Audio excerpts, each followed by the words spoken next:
আজকে কেন সাংবাদিকরা লিখবে কিংবা আবু সাঈদের ভাই দুঃখ প্রকাশ করবে?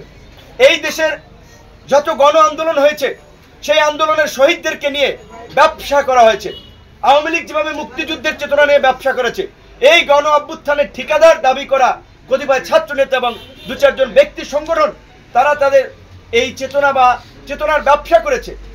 তারা গণ অভ্যুত্থান আকাঙ্ক্ষার দল করবে, ভুক্তভোগী পরিবারকে নিয়ে দল করবে। বিএনপি অলরেডি তো একটা দল, এই দলে তো তাদের অনেক স্যাক্রিফাইস হয়েছে। জামাত অলরেডি একটা দল, সিপিবি একটা দল, গণসংহতি আন্দোলন একটা দল, গণ অধিকার পরিষদ একটা দল। সব দল তো এই আন্দোলনের আগেই এই গণ অভ্যুত্থান চেতনাকে ধারণ করে তারা রাজপথে নেমেছে। দেশ জুড়ে তোলপাড় ওয়ালটন ফ্রিজ কিনে আপনিও হয়ে যেতে পারেন মিলেনিয়ার। সবাই রাজনীতিতে সংস্কারের কথা বলছে, কাজে এই সমস্ত মুখরোচক কথা বলা হচ্ছে, বাস্তবতা ভিন্ন। যেই কারণেই এই গণ অভ্যুত্থানের সবচেয়ে আইকনিক ফিগার, টার্নিং পয়েন্ট ছিল সত্যিকার অর্থেই এটি যদিও গর্বের অহংকারের আবার দুঃখের, যে আবু সাঈদের বীরত্বপূর্ণ আত্মত্যাগ। অথচ সেই আবু সাঈদের পরিবারকে তো আনুষ্ঠানিকভাবে দাওয়া দেয়নি। যদি তারা গণ অভ্যুত্থানের চেতনা ধারণ করতো তাহলে ওই মঞ্চে এই শহীদ পরিবারকেই তারা প্রাধান্য দিয়ে সামনে রাখতে পারতো। শুধু আবু সাঈদের পরিবার না, এই পিজি হসপিটাল থেকে কয়েকদিন পর পর আহতরা যমুনার গেটের সামনে আসেন, প্রেস ক্লাবের সামনে আসেন, যে তাদের সুচিকিৎসার দাবিতে। আমরা গত 6 মাসে এই সম্পর্কে ওইভাবে একটি খুব বেশি কথা বলি নাই, যে আমাদের ছোট ভাই সহকর্মী তাদের সম্পর্কে আমাদের বলা ঠিক হবে না।